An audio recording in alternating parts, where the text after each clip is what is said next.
on va, justement, ce télécinéma tombe très bien parce qu'on a parlé de toutes ces nouvelles formes de lutte.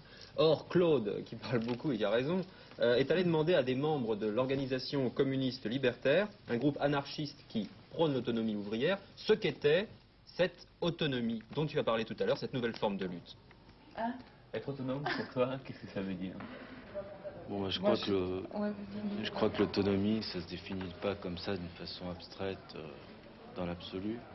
L'autonomie, ça se définit par rapport à des pratiques bien précises aujourd'hui, qui vont en gros, ce qui peut effrayer beaucoup de gens, du simple larcin de supermarché, c'est-à-dire quelqu'un qui pratique la récupération, ce qu'on dit, jusqu'à la lutte armée, effectivement. Mais qu'entre ces pratiques-là, il y a des centaines et des centaines de pratiques qui sont autonomes, c'est-à-dire concrètement, ça peut être des travailleurs qui occupent leur usine, ça peut être également des gens qui squattent dans un quartier, ça peut être des gens qui choisissent de s'exprimer librement au travers d'une radio libre ou au travers d'un journal de contre-information sur une région. Mais ce sont des gens qui sont unis par une chose, c'est la lutte contre l'État. Et une lutte précise contre l'État, c'est la lutte contre les institutions étatiques. Je crois qu'en tant que militant de l'organisation communiste libertaire, je dois dire ici que personne, pas plus nous que quiconque, ne peut être censé représenter l'autonomie. Donc on ne représente que nous-mêmes.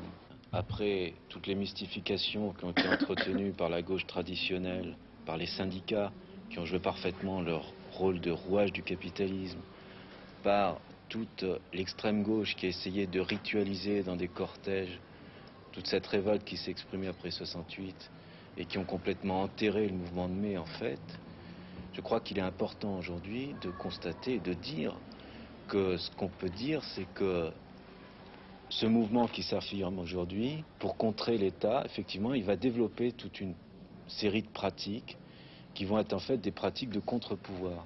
Donc je crois que sans trop jouer au Madame Soleil en politique, on peut penser aujourd'hui que vu l'augmentation du terrorisme d'État, vu l'augmentation des réponses violentes de l'État par rapport aux travailleurs qui voient toute leur lutte sans lendemain, etc., on peut penser que la violence, effectivement, va venir encore plus qu'avant au-devant des problèmes sociaux, dans les rapports sociaux.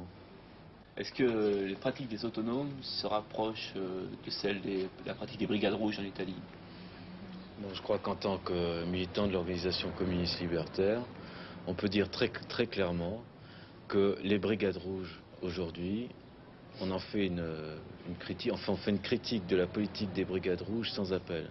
À savoir, pour nous, les brigades rouges, c'est un État, c'est une logique d'affrontement d'État à État, à savoir que pour contrer l'État italien, les brigades rouges ont choisi un mode de violence qui est étatique, qui est militarisé, c'est une armée en fait, avec ses tribunaux populaires, avec sa discipline, avec ses engagés, etc. Et pour nous, tout ça, on lutte contre. Nous, on lutte contre les prisons, on lutte contre la justice, on lutte contre toutes les institutions étatiques. Et pour lutter contre l'État, on ne reproduit pas les institutions de l'État. Et comment tu vois l'avenir? Je veux dire, est-ce que tu crois que c'est encore possible un autre mouvement, je veux dire, dans la même ligne et dans le même style que mai 68? C'est inéluctable.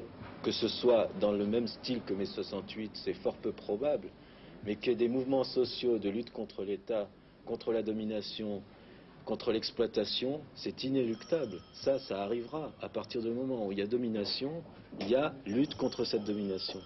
Je crois que c'est une leçon qu'on peut tirer de l'histoire. S'il y en a une à tirer, c'est celle-là.